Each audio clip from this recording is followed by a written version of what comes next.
오늘 소박하지만 소중한 세 가지 꿈이라는 제목으로 함께 말씀 나누겠습니다.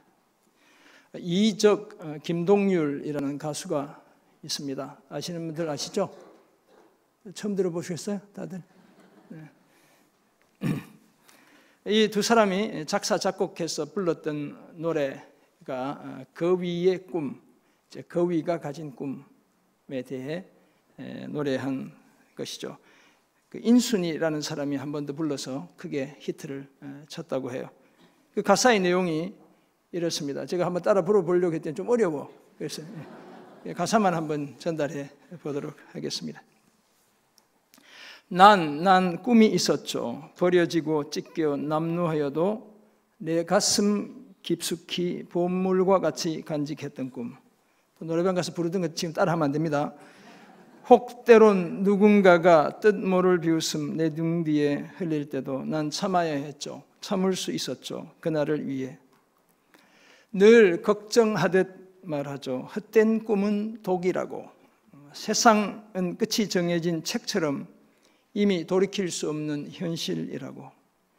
그래요. 난 꿈이 있어요. 그 꿈을 믿어요. 나를 지켜봐요. 저 차갑게 서 있는 운명이란 벽 앞에 당당히 마주칠 수 있어요. 언젠가 난 그 벽을 넘고서 저 하늘을 높이 나를 수 있어요. 이 무거운 세상도 나를 묶을 순 없죠. 내 삶의 끝에서 나 웃을 그날을 함께 해요. 너무 시 같은 가사죠? 너무 좋죠? 제 설교보다 더 좋게 생각되기도 해요. 못나는 거위가 날고 싶은 꿈을 가진 거예요. 그죠? 불가능해 보이는 꿈을 끝까지 포기하지 않겠다는 그 굳은 결심이 이 가사 속에 담겨 있습니다. 사실 어떻게 보면 우리 사람들은 꿈을 먹고 사는 존재라고 할 수 있습니다. 그래서 우리는 어제보다 나은 오늘을 꿈꿨고 오늘보다 나은 내일을 꿈꾸며 그렇게 살아가고 있습니다. 우리가 여기까지 온 것도 다 돌이켜보면 꿈이 있었기 때문이다, 이렇게 말할 수 있습니다. 하지만 꿈이 이루어진다고 해서 무조건 다 좋은 것도 아니고 정말 행복한 것도 아닙니다. 위대한 게르만 민족의 나라를 꿈꿨던 그 장군이 히틀러였죠. 그 히틀러의 꿈은 아주 잘못된 꿈이었습니다. 그 꿈 때문에 유대인을 비롯한 전 인류 수천만 명이 목숨을 잃어야 했죠. 전 인류가 까닭없이 고통을 당해야 했습니다. 문화혁명, 중국에서 벌어진 일이죠. 문화혁명을 통해 중국을 공산주의 사상으로 붉게 물들이려던 모택동의 꿈도 마찬가지입니다. 부르조아 반동을 폭로하고 비판해 문화의 영도권을 탈취하자. 구호는 엄청나게 좋죠. 부르조아 반동을 폭로하고 비판해 문화의 영도권을 탈취하자는 구호 아래 약 1100만 명에 이르는 홍위병을 동원해 공포와 억압을 일삼았어요. 그러니까 자식이 부모를 고발해서 해를 가하는 이런 일들까지 서슴지 않았죠. 지도자 한 사람의 엄청난 권력의 꿈이 중국 전체를 피로 물들게 하고 문화와 사상과 종교의 자유는 오히려 퇴보시키고 말았습니다. 그때 무수한 선교사님들이 다 국외로 추방당하게 되었죠. 최근에 이슬람 극단주의자들인 원리주의자들인 IS도 마찬가지입니다. 알라가 원하는 나라를 세우려는 저들의 꿈 때문에 지난주에도 나이지리아에서 우리 그리스도인들 10명이 참수를 당했습니다. 내 꿈이 다른 사람들에겐 악몽이 되게 하고 말았습니다. 그러므로 예수를 믿는 우리는 모두를 유익하게 하는 소박하지만 소중한 꿈을 꿔야 하는 것입니다. 나만을 위한 꿈이 아니라 우리 모두를 유익하게 하는 소박하지만 소중한 꿈을 꿔야 합니다. 오늘 본문 잠언 16장 1절에서 3절은 새해를 맞이하며 우리가 꿔야 할 소박하지만 소중한 꿈 세 가지를 말씀합니다. 내 꿈 때문에 누군가가 피해를 봐야 한다면 그 꿈은 해로운 꿈이에요. 꾸지 말아야 할 꿈이죠. 그러므로 우리는 하나님이 기대하시는, 하나님이 기뻐하시는 꿈을 꿔야 합니다. 그래야 우리의 꿈이 하나님의 뜻 안에서 이루어지고 우리는 진정한 성공, 참된 행복, 진정한 성공과 참된 행복을 경험할 수 있습니다. 그렇다면 오늘 본문이 말씀하는 소박하지만 소중한 세 가지 꿈은 과연 어떤 것일까요? 제가 오늘 본문을 사실 놓고 처음에 설교 제목을 성공의 비결 이렇게 잡았어요. 아무리 본문을 파고 연구해도 그렇게 연결이 되지 않는 거예요. 고민하다가 소박하지만 소중한 세 가지 꿈이라는 제목을 잡게 됐어요.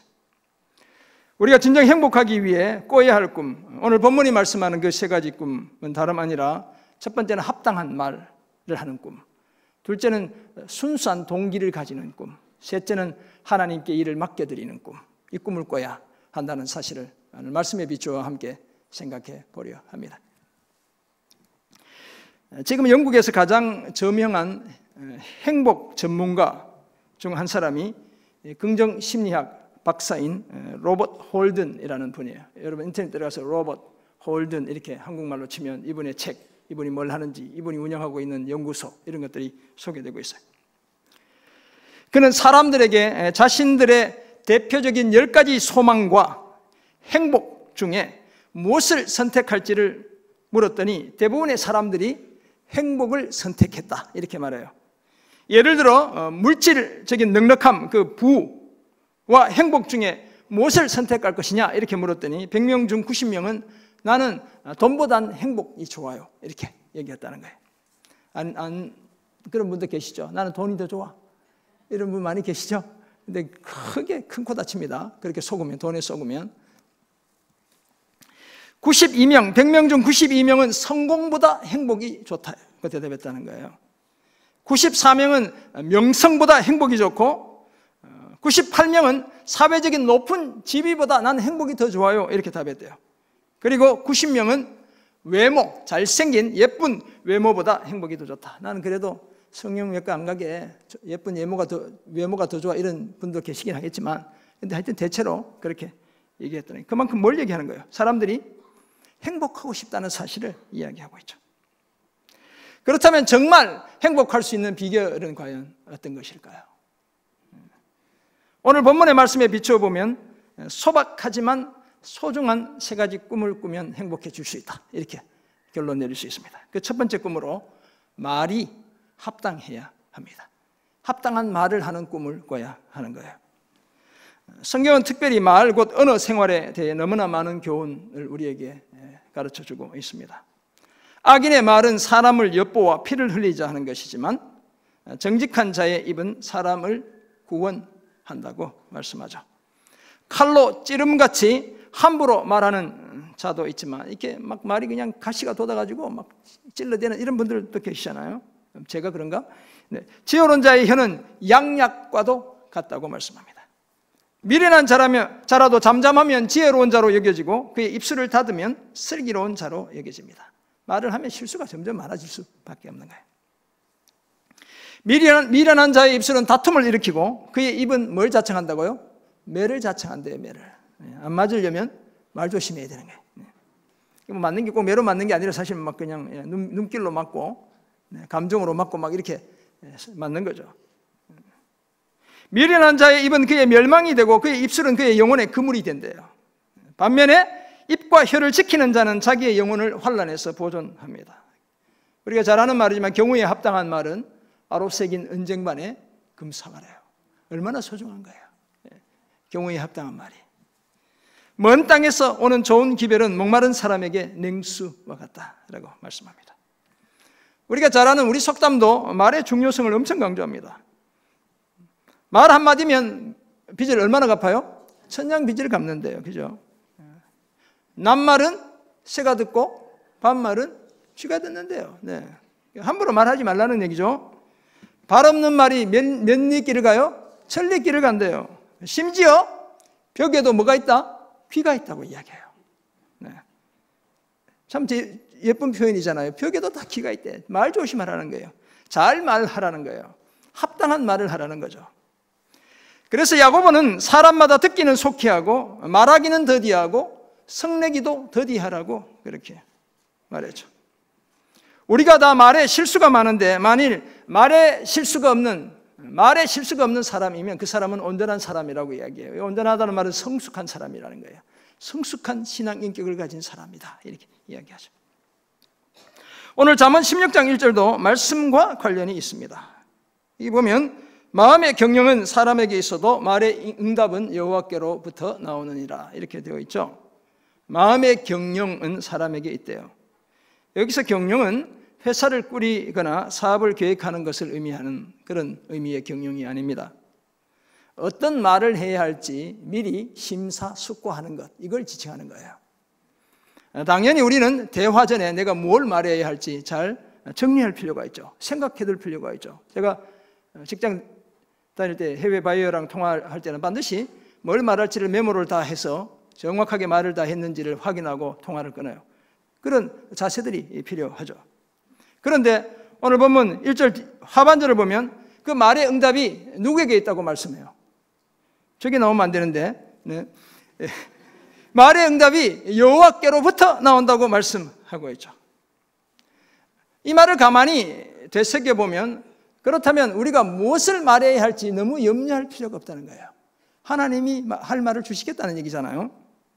예수님도 제자들을 세상에 보내실 때 사람들이 제자들을 산헤드린 공회에 넘겨준다 할 때는 산헤드린 공회를 이야기하는데, 넘겨주고 채찍질도 할 것이다, 이렇게 말씀하셨죠. 그리고 총독들과 임금들 앞에까지 끌려가서 예수님을 증거하게 될 터인데, 그런 다음 이런 사실을 이야기하고 있죠. 너희를 넘겨줄 때에 어떻게 또는 무엇을 말할까 염려하지 말라. 그때에 너희에게 할 말을 주시리니. 주님이 이렇게 얘기하셨어요. 마땅히 그 엄청난 권세자들 앞에서, 권력가들 앞에서, 정치인들 앞에서 마땅히 해야 할 말을 하나님이 친히 그 입술에 넣어주시겠다, 이렇게 말씀하신 거죠. 하나님은 심지어 모압 선지자 부올의 아들 발람, 민수기 23장, 24장 계속 이 발람, 발락에 대한 이야기가 나오잖아요. 그 부올의 아들 선지자 발람이 이스라엘을 저주하기는커녕 오히려 축복하게 만드셨죠. 하나님의 영이 악한 선지자 발람에게 임했고 3번이나 이스라엘을 저주하러 갔지만 자신의 의도와는 다르게 3번 다 그 백성을 축복할 수밖에 없었습니다. 말의 응답을 주시는 분이 여호와 하나님이라는 사실을 분명히 드러내 보여주신 사건이에요. 사랑하는 성도 여러분, 그러므로 2020년 새해에는 내 말을 많이 하기보다 하나님의 말씀을 많이 하는 우리가 되어야 합니다. 사도 베드로도 누가 말을 하려면 하나님의 말씀을 하는 것 같이 하라고 요청했습니다. 그러므로 내 목소리를 높이기보다 하나님의 음성을 들려주는 우리가 되어야 할 줄 믿습니다. 말에 응답을 주시는 하나님을 기억하고 우리 입에서 나가는 말마다 다 하나님의 뜻에 합당한 말이 되게 해야 합니다. 내가 논리적으로 정리하고 생각하고 숙고했다고 해서 함부로 내 말을 하려 들기보다 하나님이 하라고 주시는 말을 우리 입술에 담아야 하는 것입니다. 왜냐하면 아무리 잘 준비되어도 내 말은 하나님의 말씀과는 달리 항상 오류와 편견이 묻어있기 때문에 그래요. 그러므로 항상 하나님의 뜻에 합하고 하나님이 기뻐하시는 합당한 말을 힘쓰는 우리가 되어야 할 줄 믿습니다. 새해에는 소박하지만 소중한 꿈, 합당한 말을 하는 꿈을 꾸는, 그 꿈을 이루어가는 저와 여러분 모두가 되시기를 주님의 이름으로 축원합니다. 아멘. 우리가 꾸어야 할 소박하지만 소중한 두 번째 꿈, 저는 이렇게 막 성공의 비법을 가르쳐 드리려고 설교를 준비하다가 이게 아니구나, 이게 지금 말씀이 그걸 이야기하고 있지 않구나, 이런 생각을 하게 돼서 오늘 이 설교가 나오는 거예요. 엄청 힘들었어요. 제가 이번 주에도 설교 준비하면서 제가 생각했던 본문을 정했는데, 생각했던 걸로 생각하고 정했는데 계속 연구하니까 제가 생각했던 게 아니야. 그래서 본문을 따라 다시 설교를 바꾸려니까 엄청 힘들었다고요. 두 번째, 우리가 꾸어야 할 꿈, 동기가 순수해야 합니다. 성경은 근본적으로 우리의 마음이 아주 심각하게 고장났다고 진단합니다. 우리 심장이 고장났다는 거예요. 여러 번 말씀드렸죠. 맥스 루케이더 목사님이 하신 얘기이기도 하고, 우리의 고장난 심장과 하나님의 아들 예수 그리스도의 건강한 심장을 하나님이 막 교대해 주신 거예요. 그래서 우리가 건강한 하나님의 자녀들이 된 거죠. 만물보다 거짓되고 심히 부패한 것이 사람의 마음이에요. 그래서 마음이 고장난 우리는 근본적으로 순수한 동기를 갖기가 어렵습니다. 사랑한다고 말하지만 그 속에 깊이 숨겨진 이기심이 숨어 있어요. 더구나 10길 물속은 알아도 1길 사람 마음속은 알 수 없다는 속담도 있듯이 진짜 속 마음을 제대로 알 길이 없습니다. 제가 여러분들에게 성도님들 나가실 때 인사 한번 할렐루야 반갑습니다 평안하세요 화이팅 이렇게 하긴 하지만 제 속마음 알아요 몰라요? 모르죠? 정말 그렇게 빌어요. 비는데 가끔씩 막 이렇게 싫을 때도 있을 거잖아요. 근데 다 숨기잖아요. 속마음 모르는 거예요. 성도님들이 저한테 열심히 사랑하고 섬기고 인사하고 하지만 제가 속마음을 다 몰라. 정말 사랑하는지 사랑하는 척 하시는지 모르는 거예요. 우리 뭐 정말 사랑할 줄 믿습니다. 근데 사랑 안 하는 분들 계실지도 몰라. 근데 아무튼 그래도 다 사랑하는 것처럼 보이잖아요. 우리는 속마음을 몰라. 아멘이라고 하신 분 계신가요? 네, 솔직히 좋습니다. 근데 여호와 하나님은 사람의 심장을 살피신대요. 폐부를 시험하신대. 그죠? 각각 그 사람의 행위와 행실대로 보험까지 하신대요. 심장은 뭐 우리 하트, 심장을 이야기하고 이 폐부는 제가 지난번도 말씀드렸지만 히브리인들은 이 폐부 콩팥을 폐부라고 생각했어요. 그래서 거기에 마음이 우리의 생각의 좌소라고 생각한 거죠. 하나님은 그 안 보이는 그 속을 다 보신대요. 그죠? 그렇다면 사람들의 마음의 생각과 그 숨겨진 의도까지 다 꿰뚫어 보시는 분이 우리 하나님이에요. 좀 무섭지 않아요, 여러분? 하나님이 그렇대요. 그래서 잠언 16장 2절은 이렇게 말씀하죠. 사람의 행위가 자기 보기에는 모두 깨끗하여도 자기의 모든 행위가 자기가 보기엔 깨끗해 보여도 여호와는 뭐 하신다고요? 심령을 감찰하시느니라. 아멘이시죠? 사람의 모든 길이 내가 보기엔 깨끗할 수 있다는 게 클린하고 퓨어하다 이렇게 영어로 이야기할 수 있어요. 아주 맑고 깨끗해 보일 수 있어요. 하지만 하나님은 그 사람의 무엇을 감찰해요? 심령을 감찰해요. 여기서 심령은 뭘 이야기하냐면 숨을 이야기해요. 호흡. 우리가 한번 숨 들숨 날숨 하는 그 숨을 이야기한다고요. 이 감찰하다는 말도 히브리어 원어의 의미는 무게를 달아보다는 뜻을 가지고 있어요. 그러면 하나님은 우리의 호흡의 숨의 무게까지 다 달아보시는 분이다. 이런 의미를 가진 거예요. 사람들은 너무 쉽고 편하게 자기가 행한 모든 일이 순수하고 정직하고 옳다고 결론을 내리죠. 어쩔 수 없었다고 그렇게 핑계하고 변명하기도 합니다. 하지만 하나님은 그 사람의 숨까지도 진실한지 가짜인지 그 여부를 다 점검해 보시는 분이에요. 그 행동의 숨은 동기, 감추어진 의도까지 다 살피시는 분이죠. 사람들은 단지 결과만을 놓고 잘했다, 못했다 판단하고 옳고 그름을 따지지만 하나님은 그 결과 이전에 동기의 순수함을 먼저 헤아리시는 분이시죠. 그러므로 우리는 동기가 순수한, 동기를 순수하게 하는 꿈을 꿔야 하는 겁니다. 그런데 동기가 음흉한 사기꾼들은 기막히게 사람들을 속이죠. 희대의 사기꾼, 당군 이래 최대 사기범이라는 별명을 가진 한 사나이가 있습니다. 제가 아니고 조희팔이라는 사람이죠. 원금은 물론 이자까지 듬뿍 주겠다는 유사 수신 업체를 통해 얼마나 기막히게 사람들을 속였는지 몰라요. 이 사람에게 속아 넘어간 사람이 무려 10만 명이 넘는데요. 사기당한 금액은 8조가 넘는데, 그래서 여러분 원금도 주고 이자 매달 2% 3% 꼬박꼬박 주겠다, 이게 가짜예요 진짜예요? 한두 번만 진짜예요. 나머지는 다 가짜예요. 다 속는 겁니다. 요즘 1년 맡겨도 2%밖에 안 나와요, 이자. 그게 진짜인 거예요. 속으면 안 돼. 여윳돈 있다고 함부로 그런 데 덤볐다가 다 사기 당하게 되는 거예요. 조심해야 돼. 근데 조이팔, 이 사기꾼이 살았던, 뭐 죽었니 살았니 아직도 논쟁이 있잖아요. 이분인지 이 사람인지. 이 조이팔이 살았던 주변 동네 사람들은 그를 그저 마음씨 좋은 이웃 아저씨로 여겼지 천하의 사기꾼일 줄 아무도 몰랐다는 거예요.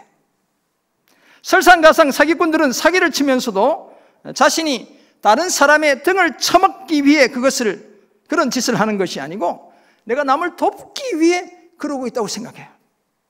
그렇게 말하죠.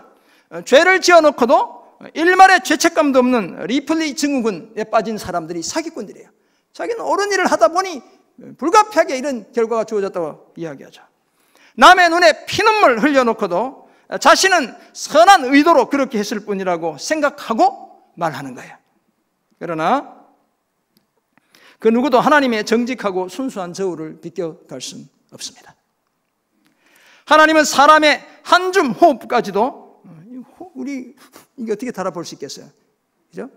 이 한줌 호흡까지도 다 달아보시는 분이시기 때문이죠. 그러므로 그 동기가 순수하지 않으면 그 어떤 행위로도 하나님으로부터 옳다 인정받지 못합니다. 아무리 열매가 화려하고 거창해도 동기가 순수하지 않으면 하나님은 그거 잘못됐다, 깨끗하지 않다라고 판정하시는 거예요. 사랑하는 성도 여러분, 때로 우리는 남을 속이기도 할 뿐 아니라 쉽게 나 자신을 속이기도 해요. 우리 자신의 실수에 대해서는 잘도 눈 감아주죠. 비뚤어진 우리의 양심을 따라 쉽게 따라가면서도 그것이 바른 줄로 착각해요. 내 속에 그런 의식을 불어넣죠. 이건 어쩔 수 없는 길이야, 네가 가야 하는 길이야, 자꾸만 그렇게 주입시키죠. 그러나 하나님은 우리의 심장을 꿰뚫어 보는 눈을 가진 분이시죠. 남들은 전혀 의심하지 않는 나만의 비밀스러운 의도를 다 헤아리고 계시고, 심지어 나도 모르는 내 허물을 다 알고 계시는 분이 우리가 믿는 하나님이세요. 더구나 하나님은 말씀을 통해 우리의 혼과 영과 관절과 골수를 찔러 쪼개기까지 하고 마음의 생각과 뜻을 판단하시는 그런 분이시죠. 그러므로 하나님 앞에서 우리의 의도, 동기를 숨겨야 할 이유가 전혀 없습니다. 숨기는 것 자체가 아예 불가능해요. 그러므로 우리는 우리의 동기를 먼저 점검해야 합니다. 하나님 사랑과 이웃 사랑이라는 순수한 동기에서 비롯된 행위가 아니라면 어서 우리 동기부터 고쳐야 하는 것입니다.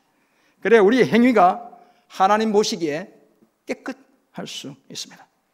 당연하지만 빈 수레나 빈 깡통이 그 소리가 더 요란하죠. 실속 없는 사람들이 겉으로는 더 떠들어대는 법이에요. 정말 동기가 순수한 사람은 남들이 주목하든 그렇지 않든 한결같이 하나님의 부르심을 따라 살아갑니다. 금년 한 해 겉으로 드러나는 요란한 열매보다 순수한 마음의 동기를 품어 하나님으로부터 깨끗함을 인정받는 그런 저와 여러분 모두가 되시기를 주님의 이름으로 축원합니다. 아멘. 우리가 꿔야 할 소박하지만 소중한 세 번째 꿈, 이를 하나님께 맡겨드리는 것입니다. 던져놓고 게을러야 한다 이런 의미가 아니에요. 성실한 사람들이 빠지는 함정이 있습니다. 내가 좀 부지런하다, 사람들이 나보고 부지런하다고 말한다, 이런 분들은 잘 새겨서 들으세요. 성공이나 성취에 대한 자기 긍정, 자기 확신이 과도하게 강한 반면 실패하는 사람들에 대해서는 너무 쉽게 판단하려 든다는 약점을 가지고 있어요. 성실한 사람들이. 그래서 저도 직장 다닐 때 엄청 성실한 사람이었던 것 같아요. 그래서 목회할 때 세 분이나, 제 주변에 있는 세 분이나 목회하면서 직장생활 하듯이 목회하지 마라, 이렇게 얘기해 주신 분이 세 분이나 돼요. 직장 다니면서 제가 늘 그랬거든요. 바보같이 성공도 못하냐, 회사 돈 쓰면서 이것도 이 사업도 성공 못 시키냐, 이런 멍청이가 어디 있냐, 저 이렇게 얘기했어요. 하나님이 또 성공을 여러 번 주셨고, 그런 제 모습을 본 분들이 교회는 그러면 안 된다, 목회는 실패하고 와서 목회해야 되는 사람도 많고 교회는 실패하는 사람도 많고 그런 자세로 목회하면 안 된다, 조심해라, 이렇게 이제 저한테 얘기한 분이 신학 다닐 때까지 세 분이나 계셨어요. 이 성실함의 폐해, 왜곡된 성실의 폐해가 적지 않죠. 예를 들어 성실한 사람들은 선뜻 나서서 남의 십자가까지 자기가 다 지고 가려 듭니다. 그런데 그게 쉽지 않죠. 지치죠. 감정이 폭발합니다. 그죠? 지금까지 쌓아온 모든 좋은 관계, 평판, 순식간에 다 날려버리는 거예요. 저 인간이 저런 인간이었구나, 사람들이 속으로 이렇게 생각하죠. 그렇게 되면 공든탑이 하루아침에 다 무너지게 되는 거예요. 그래서 우리는 새해를 시작하며 모든 행사, 곧 일을 내가 다 하려 들기보다 철저히 하나님께 맡겨드리는 꿈을 꿔야 합니다. 그래야 후회 없는 성공이 가능하고 진짜 행복해질 수 있습니다. 그런 측면에서 오늘 본문 3절 이렇게 말씀하시죠. 너의 행사를 어떻게 하라고요? 여호와께 맡기라. 그 다음에 그리하면 네가 경영하는 것이 이루어지리라. 이 제 말이 아니고 하나님의 말씀이에요. 그죠? 너의 행사를, 너의 일을, 이 행사는 뭐 일이라고도 할 수 있고 행위라고도 할 수 있는데 그 일을 여호와께 맡기라는 거예요. 여기서 맡긴다는 말도 재밌는 말이에요. 굴려 보내다, 대굴대굴 굴려서 상대방에게 보내는 뭐 이런 걸 의미하는 거예요. 그러므로 하나님께 일을 전적으로 넘겨드린다는 뜻이죠. 인생의 짐을 하나님께 온전히 의탁하는 의미를 가지고 있어요. 하나님을 전적으로 의지하며 살아가는 삶의 자세를 이야기하죠. 이런 삶의 태도는 성실함을 넘어 겸손한 마음을 가진 사람들이 살아낼 수 있는 삶의 태도인 거예요. 성실하면서도 겸손한 사람들이 살 수 있는 삶의 태도죠. 그렇게 하면 경영하는 것, 여기서 경영은 생각 또는 계획을 의미하는데 다 이루어진대요. 행사 곧 일을 통해 우리가 성취하려 했던 목표에 도달할 수 있습니다. 나의 열심과 노력을 넘어 하나님께 그 일을 넘겨드릴 때 하나님께서 우리가 꿈꿨던 일을 친히 다 이루어 주신다는 거예요. 그래서 시인은 여호와를 의뢰하고 선을 행하며 땅에 머무는 동안 내 성실이 아니고 그의 성실을 먹을거리로 삼으라고 얘기했죠. 그는 누굴 얘기해요? 하나님을 얘기하죠. 내 성실로 먹고 사는 것이 아니라 하나님의 성실로 먹고 살아야 한다라고 말씀하고 있죠. 여호와를 기뻐할 때 하나님이 마음의 소원을 이루어 주시기 때문에 그렇습니다. 그래서 내 길을 여호와께 맡기라. 그를 의지하면 그가 이루신다고 노래했습니다. 우리가 꿔야 할 소박하지만 소중한 꿈이 바로 이런 꿈이에요. 하나님께 우리의 일을 넘겨드려 하나님이 이루어 주시는 그런 꿈을 꿔야 될 줄 믿습니다.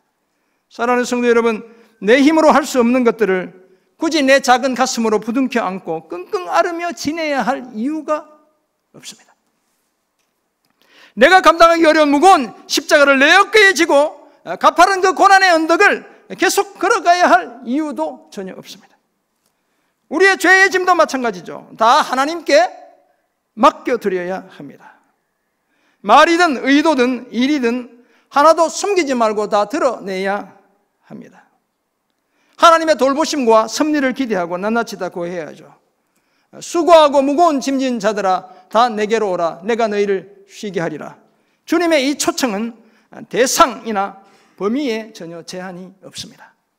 무모하고 무도하게 스스로 행사를 도맡아 처리하려는 모든 인류를 향한 초청인 것입니다. 우리의 행사를 여호와께 맡기면 우리가 경영하는 것이 이루어질 수밖에 없습니다. 이건 필연이에요. 왜냐하면 그 모든 것이 하나님의 뜻에 따라 다루어지기 때문에 그렇습니다. 더구나 우리가 믿는 하나님이야말로 항상 선하신 분이죠. God is good all the time. All the time God is good. 미국 가면 이런 구호 하거든요. 하나님은 선하시고 항상 선하시다. 하나님은 이렇게 이야기하는 거예요. 뿐만 아니라 성실하시기 때문이죠. 우리 하나님은 실패를 전혀 모르시는 분이시기 때문에 그래요.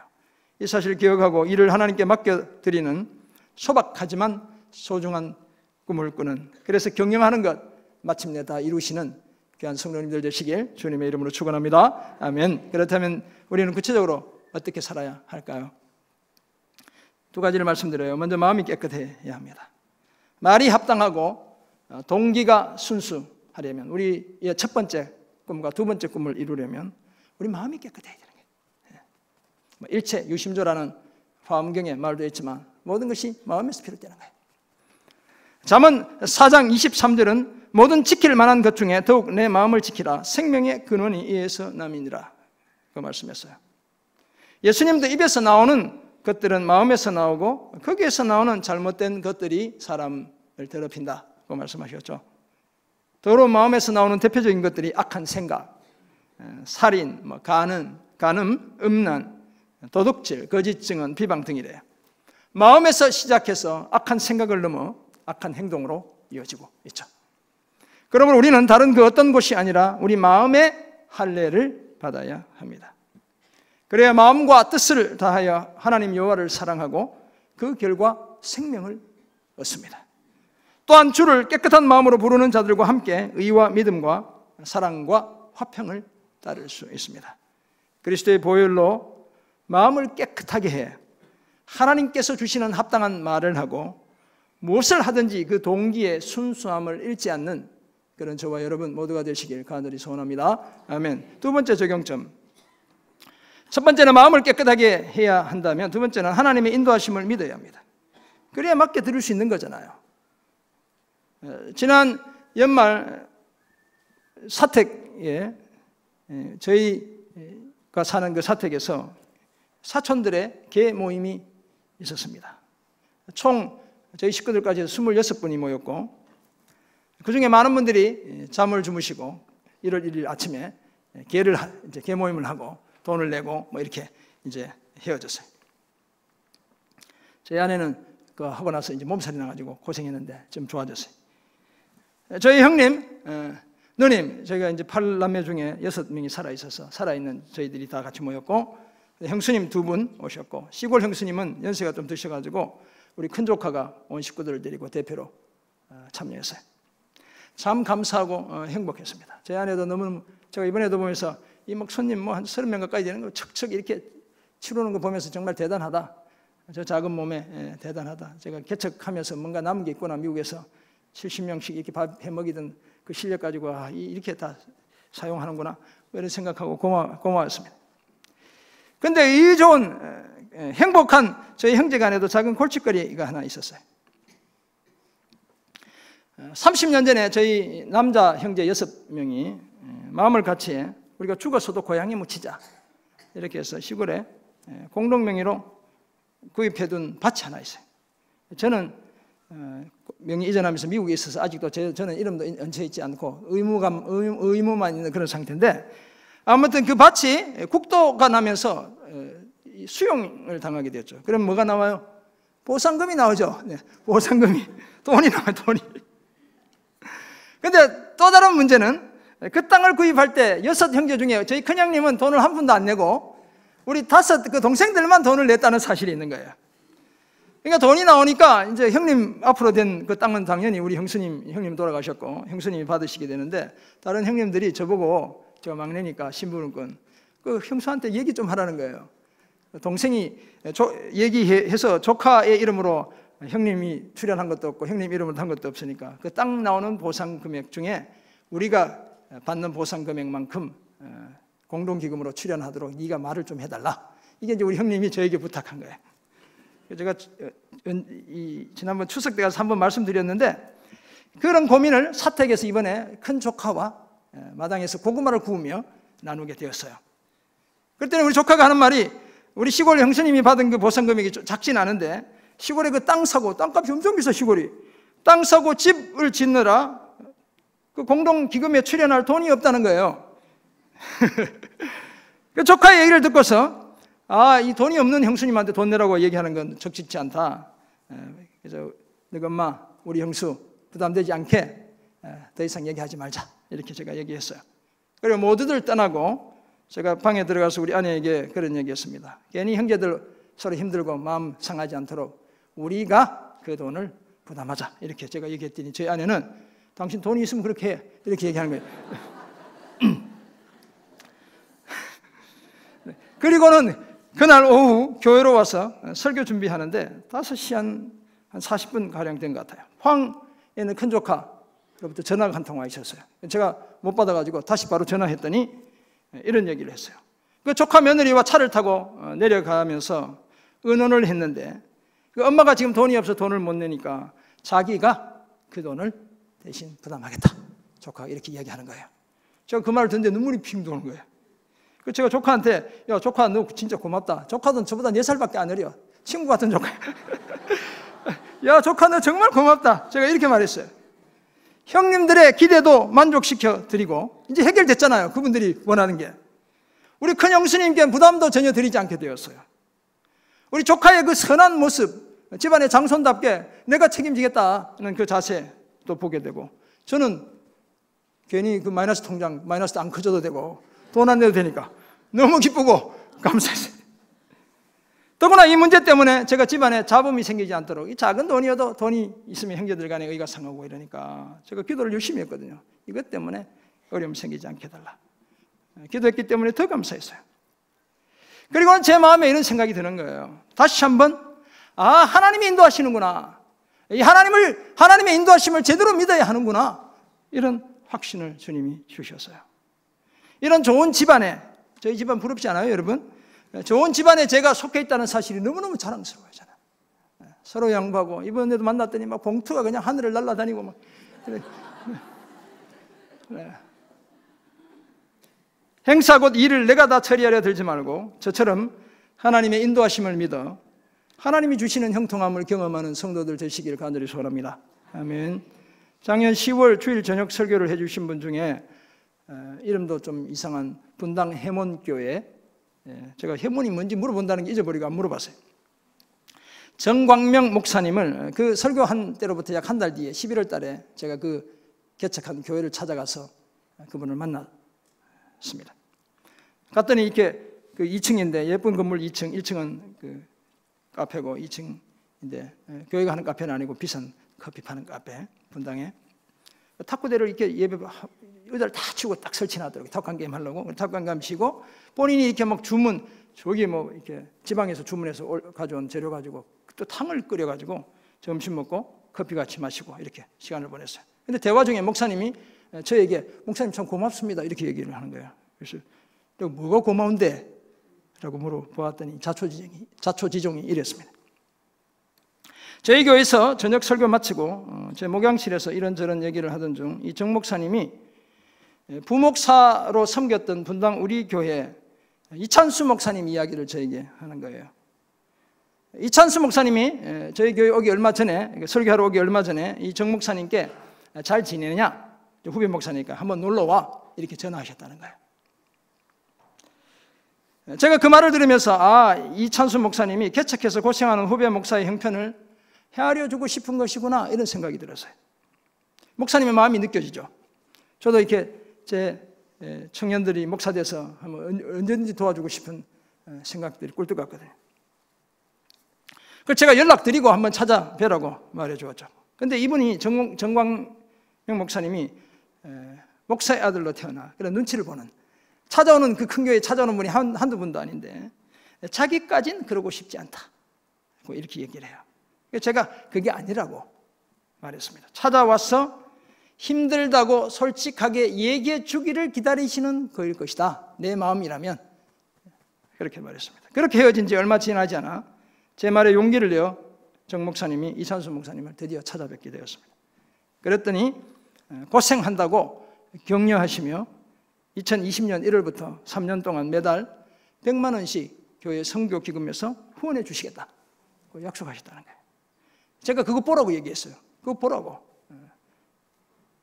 말만 하면 도와주실 준비를 다 하고 계셨죠. 그렇게 도와주는 것이 선배 목사의 목회의 기쁨이고 행복이라는 사실을 제가 알고 있기 때문에 그렇게 말할 수 있었죠. 사랑하는 성도 여러분, 우리 하나님은 늘 그런 마음을 가지고 계신 분이에요. 괜히 내 지식, 내 경험을 바탕으로 너무 많은 말을 해야 할 이유가 전혀 없습니다. 합당한 말은 늘 하나님으로부터 오는 법이죠. 겉으로 드러나는 모습만 좋게 보여야 할 이유도 전혀 없습니다. 하나님은 우리의 호흡까지 다 달아보시는 분, 우리의 마음의 순수한 동기를 살피시는 분이죠. 내가 너무 일을 다 해야 한다고 생각할 필요도 없습니다. 성실할수록 겸손하게 그 일을 하나님께 맡겨드리는 자세가 필요합니다. 그래야 행사와 경영하는 것을 다 이룰 수 있습니다. 새해를 시작하면 이런 소박하지만 소중한 꿈을 꿔야 합니다. 하나님이 주시는 합당한 말을 하는 꿈, 하나님도 인정하시는 순수한 동기를 갖는 꿈, 무슨 일이든 전적으로 하나님께 맡겨드리는 그런 꿈을 꿔야 합니다. 깨끗한 마음 가지고 하나님을 전적으로 신뢰하며 그 인도하심을 신뢰하며 살아야 하죠. 그럴 때 하나님이 우리에게 성공을 주시는 거예요. 참 행복을 주실 줄 믿습니다. 이런 복된 한 해 살아가는 귀한 성도님들 되시기를 주님의 이름으로 축원합니다. 아멘. 기도하겠습니다. 하나님 아버지, 오늘 우리에게 주신 은혜의 말씀을 기억합니다. 소박하지만 소중한 꿈들, 하나님이 기뻐하시는 그 꿈들, 합당한 말을 하고 동기까지 순수하고 일은 주께 맡겨드리는 이 아름다운 꿈을 꾸는 우리 되게 도와 주옵소서. 그래서 하나님께서 이루어주시는 형통케 하시는 빼앗기지 않는 성공과 행복을 경험하는 주님의 귀한 백성들 다 되게 도와 주옵소서. 감사드리며 살아계신 예수 그리스도의 이름으로 기도드립니다. 아멘.